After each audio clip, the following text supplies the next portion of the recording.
പ്രധാനപ്പെട്ട കാര്യമാണ്. Shri K S Hamza, ഇവിടെ നമുക്കറിയാം ലീഗിന് വളരെ പ്രാധാന്യത്തോടെ ലീഗ് കാണുന്ന ഒരു കാര്യം കേരള കോൺഗ്രസുമായി ബന്ധപ്പെട്ട കാര്യങ്ങളാണ്. കേരള കോൺഗ്രസിനെ തിരികെ UDF-ൽ കൊണ്ടുവരിക എന്നുള്ളത് അത് ലീഗും ആഗ്രഹിക്കുന്ന ഒരു കാര്യമാണ്. കാരണം കേരള കോൺഗ്രസുമായും മാണി സാറുമായും ഒക്കെ വളരെ അടുപ്പമുണ്ടായിരുന്ന ആളുകളാണ് ലീഗ് നേതാക്കളൊക്കെ തന്നെ. കേരള കോൺഗ്രസ് തിരിച്ച് UDF-ലേക്ക് വന്നാൽ അതുണ്ടാക്കുന്ന രാഷ്ട്രീയ മാറ്റം ചെറുതായിരിക്കില്ല. മധ്യകേരളത്തിലടക്കം അത് RJD-യെ തിരിച്ചു കൊണ്ടുവരാൻ ശ്രമിക്കുന്നുണ്ട്. അങ്ങനെ ഒരു മുന്നണി വിപുലീകരണത്തിനായി വാതിലുകൾ തുറന്നിട്ടിരിക്കുന്നു എന്ന് ലീഗ് നേതാക്കന്മാർ അടക്കം പറയുന്ന പശ്ചാത്തലം കൂടിയുണ്ട്. അത്തരം സാഹചര്യത്തിലൊക്കെ എടുത്ത് നോക്കിയാൽ ഈ പുതിയ നീക്കങ്ങൾ, ഇതുമായി ബന്ധപ്പെട്ട് രമേശ് ചെന്നിത്തലയുടെ റോള്, പ്രാധാന്യമൊക്കെ ലീഗ് കുറച്ചുകൂടി കൂടുതൽ കണ്ടാൽ അത് അത്ഭുതപ്പെടാനില്ലല്ലോ. ഏറ്റവും കൂടുതൽ അത്തരം നീക്കങ്ങൾ നടത്താൻ എന്താണ് കോൺഗ്രസിൽ മിടുക്കരായ യോഗ്യതയുള്ള ഒരാൾ തന്നെയാണ് രമേശ് ചെന്നിത്തല എന്ന് സംശയമില്ല. കോൺഗ്രസിലൊരു മുഖ്യമന്ത്രി കാൻഡിഡേറ്റായി ഉയർന്നു വരാൻ എന്തുകൊണ്ടും യോഗ്യൻ ശ്രീ രമേശ് ചെന്നിത്തല മാത്രമാണ് ഇന്നത്തെ സാഹചര്യത്തിൽ എന്ന കാര്യത്തിൽ തർക്കമൊന്നുമില്ല. പക്ഷേ ആ രമേശ് ചെന്നിത്തലയുടെ ആ രംഗത്തേക്കുള്ള പ്രയാണത്തില് അതിന്റെ കുതികാല് വെട്ടാൻ ഇറങ്ങുന്നത് ആ കോൺഗ്രസ് പാർട്ടിയിൽ നിന്ന് തന്നെ ആയിരിക്കും എന്നത് തെളിഞ്ഞു കഴിഞ്ഞൊരു വസ്തുതയാണ്. അതിന്റെ തെളിവുകളാണ് ഞാൻ ഒന്ന് രണ്ട് കാര്യങ്ങൾ സൂചിപ്പിച്ചത്. മുസ്ലിം ലീഗിനെ സംബന്ധിച്ചിടത്തോളം രമേശ് ചെന്നിത്തല അത്ര നല്ല ഒരു സഹകാരി അല്ല ലീഗിന്. പ്രത്യേകിച്ച് PK കുഞ്ഞാലിക്കുട്ടി സാഹിബുമായി അത്ര നല്ല ബന്ധത്തിലുമല്ല ശ്രീ രമേശ് ചെന്നിത്തലയുള്ളത്. ഞങ്ങൾക്ക് അതിന്റെ ഉള്ളുകള്ളികൾ നന്നായി അറിയുന്നത് കൊണ്ടുകൂടി പറയുകയാണ്. അദ്ദേഹം I ഗ്രൂപ്പിനോട് തന്നെ എതിർപ്പുള്ളയാളായിരുന്നു. A ഗ്രൂപ്പിനോട് ചേർന്ന് നിൽക്കുന്നയാളായിരുന്നു ശ്രീ PK കുഞ്ഞാലിക്കുട്ടി. ലീഗിലൊരു ചെറിയ ന്യൂനപക്ഷം മാത്രമാണ് I ഗ്രൂപ്പുമായി യോജിച്ച് നിന്നത്. 91 ശേഷമുള്ള കാര്യങ്ങളാണ് ഞാൻ പറഞ്ഞത്. അപ്പൊ അത് അങ്ങനെ തന്നെയാണ് ഉള്ളത്. പിന്നെ ഇപ്പോ ശ്രീ സജീവൻ പറഞ്ഞതുപോലെ തന്നെ VD സതീശനെ UDF-ന്റെ നേതൃനിരയിൽ കൊണ്ടുവന്ന് ജനങ്ങളുടെ മുമ്പിൽ അവതരിപ്പിക്കാൻ ലീഗിന് പറ്റില്ല. അതിലാണ് ലീഗ് കുടുങ്ങിയിട്ടുള്ളത്. മുനമ്പം വിഷയം ലീഗിന്റെ അണ്ണാക്കിൽ കുടുങ്ങിയ മുള്ളാണ്. അത് ലീഗിനെ കൊണ്ട് നശിപ്പിക്കുമെന്ന കാര്യത്തിലും സംശയമില്ല. VD സതീശൻ ശരിക്കു പറഞ്ഞാൽ ലീഗിന്റെ ഒരു വിക്ടിമൈസ്ഡ് ആയതാണ്. ലീഗിനോട് ചോദിച്ചും ലീഗിന്റെ അഭിപ്രായം അറിഞ്ഞുകൊണ്ടുമാണ് അദ്ദേഹം അത് വഖഫ് ഭൂമിയല്ല എന്ന് പറഞ്ഞത്. കോടതിയും ഹൈക്കോടതിയും കീഴ്ക്കോടതിയും ഒക്കെ വഖഫ് ഭൂമിയാണെന്ന് പ്രഖ്യാപിച്ച ഒരു സംഗതിയിൽ ഞാനിത് വഖഫ് ആധാരമായി വഖഫ് ചെയ്തിരിക്കുന്നു എന്നതിന്റെ ഡോണർ അത് പറയുമ്പോൾ അതിന്റെ ബാക്കി വ്യക്തമായി എഴുതിയിട്ടുള്ള ഒരു ആധാരത്തിന്റെ കാര്യത്തിൽ അതിന്റെ ഇടയിൽ വേറെന്തോ പറഞ്ഞിട്ടുണ്ട് എന്ന് പറഞ്ഞുകൊണ്ട് വഖഫ് അല്ലാതിരിക്കില്ലല്ലോ. വഖഫ് എന്ന് ഒരിക്കൽ പറഞ്ഞാൽ വഖഫ് തന്നെയാണ്. ഇതില് ലീഗിന്റെ ചില ആളുകള് ഇതിനകത്ത് കുറെ കള്ളക്കളികൾ കളിച്ചു. ആ കള്ളക്കളികള് മുസ്ലിം സമുദായം അറിഞ്ഞു കഴിഞ്ഞിട്ടുണ്ട്. ലീഗിന് ഈ തെരഞ്ഞെടുപ്പും ഒരു ബാലികറാമല തന്നെയായിരിക്കും എന്നതിനും സംശയമില്ല. കാരണം ഈ ഫാറൂഖ് കോളേജിന്റെ കമ്മിറ്റി എന്ന് പറഞ്ഞാൽ അത് മുസ്ലിം ലീഗിന്റെ ഒരു പോഷക സംഘടന എന്ന് വേണമെങ്കിൽ തന്നെ പറയാം. ലീഗ് കമ്മിറ്റിയാണ് ഫാറൂഖ് കോളേജ് കമ്മിറ്റി. ഫാറൂഖ് കോളേജ് കമ്മിറ്റിയാണ് ഇത് വിറ്റത്. ഫാറൂഖ് കോളേജിന്റെ കമ്മിറ്റി വിൽക്കാൻ ലീഗിന്റെ ഒത്താശയോട് കൂടിയാണ് വിറ്റത്. ലീഗ് തന്നെയാണ് വിറ്റത്. കാരണം 2-3 തന്നെയാണ്. അത് വിൽക്കാൻ ഏൽപ്പിച്ചതോ ശ്രീ MV പോൾ എന്നുള്ള കോൺഗ്രസ് നേതാവിനെയാണ്. MV പോളും ഫാറൂഖ് കോളേജും തമ്മിലുണ്ടായിരുന്ന ലീഗ് നേതൃത്വത്തിന്റെ ഒത്താശയോടുകൂടി വഖഫ് ഭൂമി വിറ്റു കുറേ നിരപരാധികളായ പാവങ്ങളെ പ്രയാസത്തിലാക്കി. ആ പാവങ്ങളുടെ കാര്യത്തിലാണ് നമുക്ക് ഏറ്റവും കൂടുതൽ സിമ്പതി ഉള്ളത്.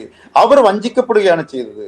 എന്നിട്ട് വിറ്റ പണം എവിടെ പോയി എന്നതിലേക്ക് ആരും ഇതുവരെ തെരഞ്ഞു നോക്കിയിട്ടില്ല.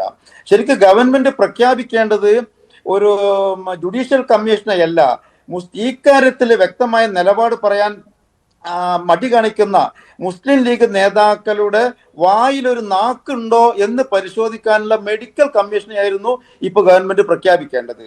അത്രമാത്രം അപഹാസ്യമായിട്ടുണ്ട് ലീഗിന്റെ നിലപാട്.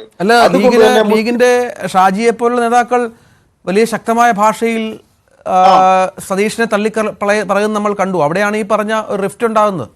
മനസ്സിലായല്ലോ. ആ ഷാജി അപ്പൊ തന്നെ ഒതുക്കും ചെയ്തല്ലോ. മേലിൽ മിണ്ടിപ്പോയാൽ നാക്കിറക്കുന്ന പറഞ്ഞത്. അതുകൊണ്ട് ഷാജി പിന്നെ മിണ്ടിട്ടില്ല ആ കാര്യത്തില്. അപ്പൊ അതുകൊണ്ട് കുഞ്ഞാലിക്കുട്ടി തന്നെ അപ്പൊ തന്നെ മറുപടി കൊടുത്തല്ലോ ഷാജിക്ക്.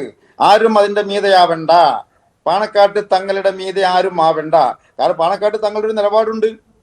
അദ്ദേഹം എന്നിട്ട് അരമനകൾ സഞ്ചരിച്ചുകൊണ്ട് അദ്ദേഹത്തിന്റെ ഹാഗിയ സോഫിയ വിഷയം കൂടി ഇതിനോട് കൂട്ടിക്കണപ്പിച്ചാണ്ട് ഒരു കോംപ്രമൈസ് ആക്കാമെന്ന് വിചാരിച്ചാൽ നടക്കുവോ? കാരണം രേഖകൾ വ്യക്തമായി കിടക്കുകയല്ലേ. ലീഗിന്റെ നിലപാട് വഖഫ് ഭൂമി പാവപ്പെട്ട ആളുകളെ പറ്റിച്ച് വഖഫ് ഭൂമി അല്ല എന്ന് പറഞ്ഞ് വിൽപ്പന നടത്തിച്ച് ഒരുപാട് നിരപരാധികളാണ് കുടുങ്ങിക്കിടക്കുന്നത്. അതുമല്ല ലീഗിന്റെ പ്രശ്നമുള്ളത്. അവിടെ റിസോർട്ട് മാഫിയ, അവിടെ ബാറ് നടത്തിക്കൊണ്ടിരിക്കുന്ന റിസോർട്ട് മാഫിയയുടെ മാസപ്പടി പോകുന്നുണ്ട്, എവിടേക്ക് പോകുന്നു എന്നതുകൂടി അന്വേഷണത്തിന് വിധേയമാകേണ്ട കാര്യമാണ്. അതുകൊണ്ട് ലീഗിന് ഒറ്റയടിക്ക് തള്ളിക്കളയാൻ പറ്റില്ല. അതുകൊണ്ടാണ് ഈ അരമന രഹസ്യം അങ്ങാടിയിൽ പരസ്യം എന്ന് പറഞ്ഞതുപോലെ തന്നെ അരമനകൾ കൂടി പോകുന്ന രഹസ്യങ്ങളൊക്കെ പുറത്തു വന്നുകൊണ്ടിരിക്കുകയാണ്. അതുകൊണ്ട് ലീഗിനൊരു നിലപാടില്ല. ശരിക്കു പറഞ്ഞാൽ ലീഗ് ഒരു വലിയ നാണം കെട്ട ഒരു അപകടാവസ്ഥയിലേക്ക് പോയിക്കൊണ്ടിരിക്കുകയാണ്. അതുകൊണ്ട് ലീഗിന്റെ സപ്പോർട്ട് വാങ്ങിയത് കൊണ്ടൊന്നും രമേശ് ചെന്നിത്തലക്ക് കാര്യങ്ങൾ എളുപ്പമാകാൻ സാധ്യതയില്ല. മലബാറിൽ അതിശക്തമായ എതിർപ്പുകൾ ഉണ്ടാവുകയും ചെയ്യും.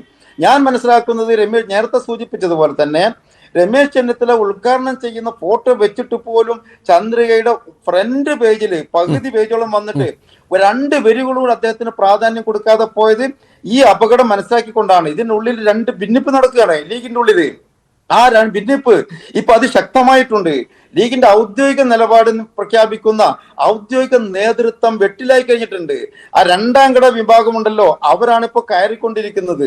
അതുകൊണ്ട് എളുപ്പമല്ല. നേരത്തെ അങ്ങ് സൂചിപ്പിച്ചല്ലോ മറ്റൊരു കാര്യം, കേരള കോൺഗ്രസിന്റെ അവനവന്റെ മുറ്റമടിക്കാതെ ആരാന്റെ മുറ്റടിക്കാൻ പോയിട്ട് വല്ല കാര്യമുണ്ടോ? കേരള കോൺഗ്രസ് നിരീക്ഷിച്ചുകൊണ്ടിരിക്കുകയാണ് കാര്യങ്ങള്. ലീഗ് തന്നെ അവതാളത്തിലായിക്കൊണ്ടിരിക്കുകയാണ് ഈ നിലപാടില് എന്ന് മനസ്സിലാക്കുമ്പോൾ ഒരിക്കലും കേരള കോൺഗ്രസ് മാറുകയില്ല. മാത്രമല്ല 10 വർഷക്കാലം കേരളത്തിന്റെ ചരിത്രത്തിൽ സുസ്ഥിര ഭരണം നടത്തിയ, ഉറച്ച ഭരണം നടത്തിയ ഒരു ഗവൺമെന്റ് ഉണ്ടായിട്ടില്ലല്ലോ. ആദ്യ ഗവൺമെന്റ് അല്ലേ ഈ ഗവൺമെന്റ്. അതുകൊണ്ട് ജനങ്ങൾക്കൊരു സുസ്ഥിര ഭരണം, ഒരു ഉറച്ച ഭരണം, ഉറച്ച നേതൃത്വം അത് ജനങ്ങൾ ആഗ്രഹിക്കുന്നുണ്ട്. ആ നേതൃത്വത്തിന്റെ കീഴിൽ ചില സാമുദായിക നേതാക്കളെ കാണുമ്പോൾ അവര് തിണ്ണ നിറങ്ങ എന്ന് പറഞ്ഞല്ലോ. തിണ്ണ നിറങ്ങ എന്ന് പറഞ്ഞ ആളുകളെ സാമുദായിക സംഘടനകളെയും നേതാക്കളെയും അടുക്കള നിറങ്ങിയാണ് ഇപ്പോൾ കാണുന്നത്. നമ്മൾ അറിയുന്നില്ല, പിൻവാതിലിലൂടെയാണ് പോകുന്നത്, അടുക്കള ഭാഗത്തു കൂടെ അടുക്കള നിറങ്ങിക്കൊണ്ടിരിക്കുന്നുണ്ട് അവര്. പക്ഷേ കേരളത്തിന്റെ മുഖ്യമന്ത്രി, ഞാനൊരു ഇടതുപക്ഷ സഹയാത്രികനായതുകൊണ്ട് പറയുകയാണ്, കേരളത്തിന്റെ മുഖ്യമന്ത്രി അങ്ങനെ ഒരു നിലപാടുകൾ എടുക്കാറില്ലല്ലോ. അദ്ദേഹം ഒരു നിലപാട് പറഞ്ഞാൽ ഉറച്ച നിലപാടാണല്ലോ, അഭിപ്രായം പറഞ്ഞാൽ ഉറച്ച അഭിപ്രായമാണല്ലോ. ആ അഭിപ്രായം പറയുമ്പോൾ അത് ആർക്ക് ബാധിക്കും, ആർക്ക് പ്രതികൂലമായി ബാധിക്കും എന്ന് അദ്ദേഹം ചിന്തിക്കാറേ ഇല്ലല്ലോ. ഇപ്പൊ സനാതന ധർമ്മങ്ങളെ കുറിച്ച് പറഞ്ഞു. എന്താണ് വി.ഡി. സതീശൻ അതിന് കയർത്ത് പറഞ്ഞത്? അത് നല്ലതാന്നാ വി.ഡി. സതീശൻ പറയുന്നത്.